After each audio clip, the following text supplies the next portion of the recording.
नमस्कार साथियों, स्वागत है आपका अपने YouTube चैनल में। आज की वीडियो में दोस्तों हम बात करने वाले हैं ECCE एजुकेटर के बारे में।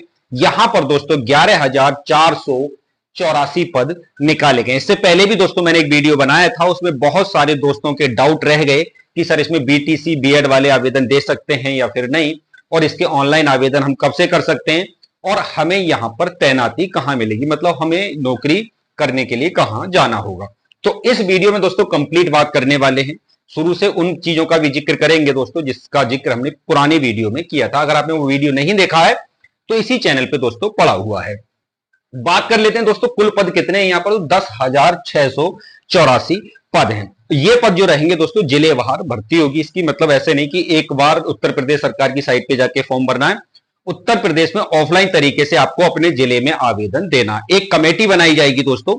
कमेटी में जो मुख्य अध्यक्ष के तौर पे रहेंगे वो आपके जिलाधिकारी रहेंगे, और उसके नीचे के जो अधीनस्थ अधिकारी है वो मतलब 7 सदस्यीय टीम बनाई जाएगी, वही आपका चयन करेगी।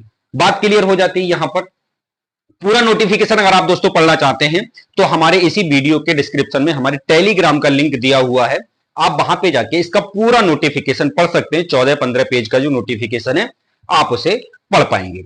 चलिए दोस्तों, तो यहां पे हम बात कर लेते हैं दोस्तों योग्यता की कि योग्यता इसमें क्या रहने वाली है। एक सेकंड दोस्तों, योग्यता इसमें क्या रहने वाली है। तो योग्यता रहेगी दोस्तों स्नातक आपने किया हो गृह विज्ञान के साथ। स्नातक आपने किया हो गृह विज्ञान के साथ, यानी बीए आपने गृह विज्ञान के साथ किया हो, मतलब फाइनल जो तीसरा साल होता है हमारा उसमें आपके पास गृह विज्ञान होना चाहिए।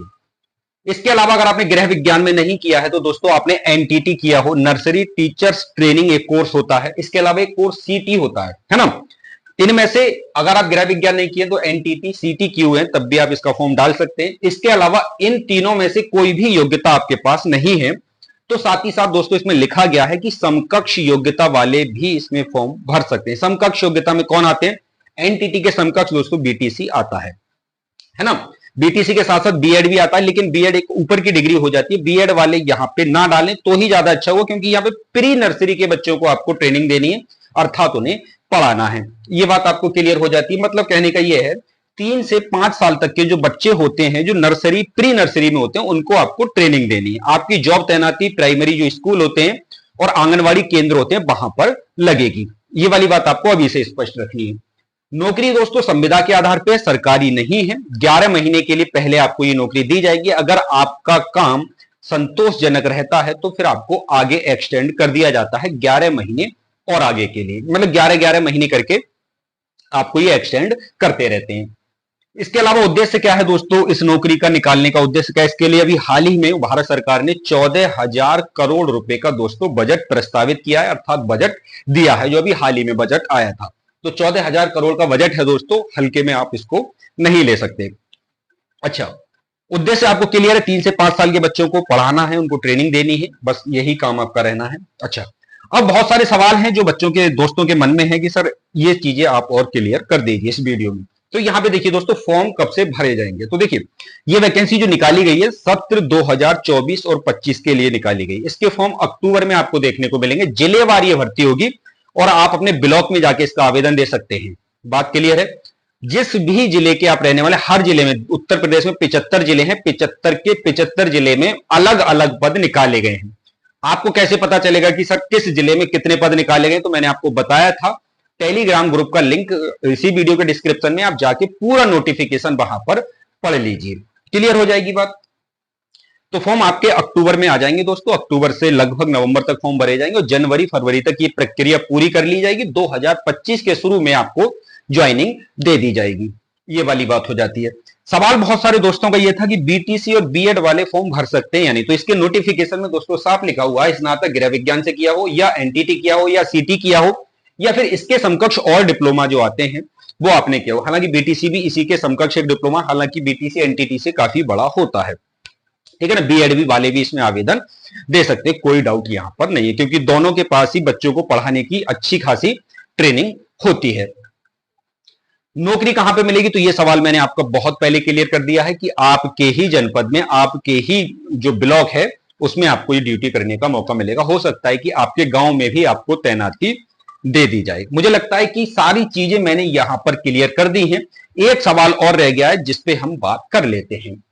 सवाल है वेतन को लेकर के कि सर ये वेतन इतना कम क्यों दिया जा रहा है, 10,313 रुपए। तो जैसा कि आपको विदित है, ये नौकरी परमानेंट नहीं है, सरकारी नौकरी नहीं है, एक संविदा टाइप नौकरी है, मतलब अनुबंध के आधार पर 11 महीने का अनुबंध आपको दिया जाएगा। पहले 10,313 दोस्तों आपको इन हैंड सैलरी दी जाएगी। इसके अलावा आपके खाते से पीएफ भी कटेगा और ईएसआई भी कटेगा। मैं आपको इन दोनों के बारे में कंफ्यूजन को दूर कर देता हूं कि ये पीएफ और ईएसआई क्या होता है और ये कितना कटने वाला है। मान के चलिए आपकी सैलरी 10,313 फिक्स की गई है, मतलब ये आपका ग्रॉस वेतन है ना, इसी पे से आपका कटेगा पीएफ। कितना कटेगा? 12.5%। कितना कटेगा? 12.5%। ठीक है, और 12.5% सरकार आपका पीएफ जमा करेगी, है ना, 12.5% सरकार यहां पर पीएफ जमा करेगी, तो ये हो जाएगा 25%। ठीक है ना, तो अब आप निकाल सकते हैं 10,313 का 12.5%, तो आप मान के चलें 1,200 रुपए लगभग आपके कटेंगे यहां पर। 1,200 तो आपके कट जाएंगे, और 1,200 रुपए ही आपको जो नौकरी दे रहा है सरकार की तरफ से, ये संविदा है, तो आपके खाते में 2,400 रुपए लगभग जमा होंगे दोस्तों। कितने होंगे? 2,400 से 2,500 रुपए, सॉरी 2,500 रुपए आपके हर महीने इस खाते में जमा होंगे, पीएफ खाते में। इसे आप कभी भी निकाल सकते हैं इस पैसे को, ठीक है ना, कोई डाउट नहीं होता यहां पर।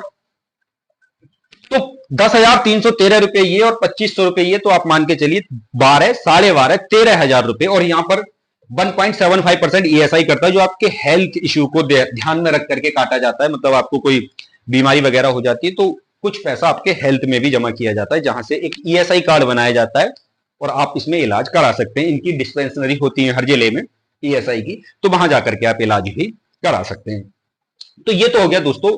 तो सैलरी में आपको कोई डाउट नहीं, हालांकि सैलरी काफी कम है दोस्तों, लेकिन अगर आपको अपने ही जिले में, अपने ही गांव में, अपने ही ब्लॉक में ड्यूटी मिल रही है, तो मुझे लगता है पार्ट टाइम के तौर पे हम इसे देख सकते हैं और साथ ही साथ अच्छे कंपटीशन की तैयारी कर सकते हैं। जैसे आप टीचर्स लोगों के लिए मोस्टली ये वीडियो है, तो आगे अपने ट्राई करते रहें, जहां भी वैकेंसी गवर्नमेंट आए तो वहां पे भी ट्राई करते रहें, साथ ही साथ इस नौकरी को भी आप कर सकते हैं। ये वाली बात क्लियर है। अगर कोई भी डाउट अभी आपका रह गया हो जो मैं इस वीडियो में कवर नहीं कर पाया हूं, तो दोस्तों आप कमेंट करके जरूर बता दीजिए कि आपके मन में किस तरह का डाउट है। फॉर्म के बारे में मैंने बता दिया, ऑफलाइन तरीके से फॉर्म भरे जाएंगे।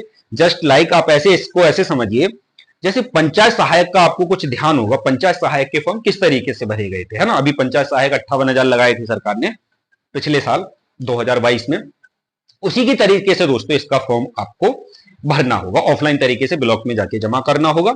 हाँ, दूसरा एक और सवाल रह गया दोस्तों, इसी में कवर कर लेते हैं उसको, कि सर इसमें एग्जाम होगा या मेरिट लगेगी। तो देखिए, हाई स्कूल, इंटर और स्नातक, और साथ ही साथ आपने जो डिप्लोमा किया है उसके अंकों का एक पूर्णांक निकाला जाता है, इनका एक तरीका होता है, उसी के आधार पर दोस्तों मेरिट लगेगी। मेरिट बेस पे ये वैकेंसी होनी है, कोई एग्जाम, कोई इंटरव्यू यहां पर नहीं कराया जाना है। तो क्लियर है। तो जिसके नंबर ठीक ठाक होंगे वो यहां पर इस नौकरी में दावेदारी दे सकता है। और साथ ही साथ आप देख लें कि आपके जिले में और अच्छी खासी वैकेंसी है दोस्तों, 10,684 पद है, तो मान के चलें एक जिले में 100-150 वैकेंसी लगभग आपको देखने को मिलेंगी। किसी किसी जिले में 200 से भी प्लस वैकेंसी है, जो बड़े जिले हैं जैसे लखनऊ हो गया, इलाहाबाद हो गया, है ना, इन जिलों में ये वैकेंसी कुछ ज्यादा देखने को मिलेंगी। तो आप अपने जिले के हिसाब से आप देख सकते हैं, लिस्ट मैंने बता दिया, टेलीग्राम में जाकर के आप बहुत आसानी के साथ पूरा पेपर अच्छे से पढ़िए, योग्यता वगैरह के बारे में आप बहुत डिटेल में पढ़िए, क्योंकि यहां मैंने एक आपको रफ आइडिया थोड़ा सा दे दिया है जिससे कि आपको सारी चीजें क्लियर हो गई होंगी। तो मिलेंगे दोस्तों आप लोगों से एक अगली वीडियो में। चैनल पे नए हैं दोस्तों तो सब्सक्राइब करके आप हमारे साथ जरूर जुड़ जाइए, ताकि कोई भी अपडेट सरकारी नौकरी या संविदा नौकरी से संबंधित मैं लेकर के आऊं तो आपसे वो अपडेट छूटे नहीं। तो मुलाकात होगी दोस्तों आप लोगों से एक अगली वीडियो देखने के लिए आपका बहुत बहुत धन्यवाद। जय हिंद, जय भारत।